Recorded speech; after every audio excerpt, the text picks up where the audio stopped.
নওগাঁর আত্রাইয়ে জমি দখলকে কেন্দ্র করে থানায় দুপক্ষের পাল্টাপাল্টি অভিযোগ দায়। এলাকায় চরম উত্তেজনা বিরাজ করছে। ঘটনাটি ঘটেছে উপজেলার খঞ্জর গ্রামে সরকারের পরিবর্তনের সুযোগে গত ৭ আগস্ট তারিখে।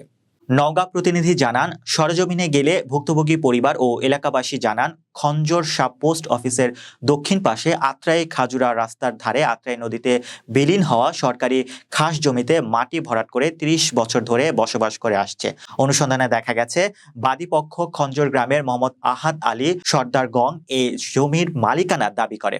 জমিটি তাদের দখলে নেওয়ার জন্য বিভিন্ন প্রকার উচ্ছৃঙ্খল আচরণ করে আসছে। গত ৭ আগস্ট সরকার পরিবর্তনের এই স্পর্শকাতর সময়ে বাদীপক্ষ বহিরাগত লোকজন নিয়ে এই সম্পত্তিতে ভাঙচুর করে উক্ত বাড়ির আসবাবপত্র, বাড়িঘর ভাঙচুর ও টাকা পয়সা, সোনার গয়না লুট করে নিয়ে যায়। এ বিষয়ে আত্রাই থানা প্রশাসনকে লিখিত অভিযোগ করা হয়েছে। উভয় পক্ষ থানায় পাল্টাপাল্টি অভিযোগ করেছে। বিষয়টিকে কেন্দ্র করে এলাকায় চরম উত্তেজনা বিরাজ করছে। এই বড় বড় চাকু ছিল মানুষ জবাই করা লিয়ে এসে কেউ কাছে আসা পায়। আমার সওয়ালেক সুদ দেখুন কি দিছে, আসলে পালা জবাই করবে, সবাইকে জবাই করবে করে ধরে মেরে ধরে সব লুটপাট করে পরের দিনে আবার যাইছিল দরজা মরজা টিবল টুবল যাইছিল সম্পূর্ণ লিয়া ভ্যান ভরে লিয়ে চলে গেছে। এখানে আমরা দোকান করে ব্যবসা করে খাচ্ছি 30 বছর থেকে।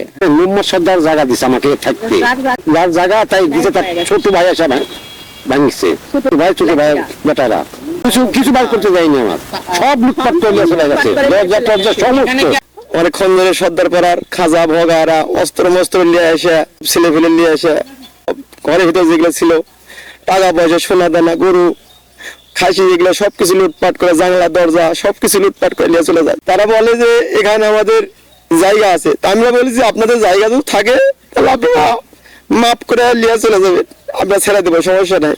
কিন্তু ওরা কোনো কথা শুনে না। ৭ তারিখে এটা ভাঙিয়া ছিল, সবকিছু তছনছ করে দেয়।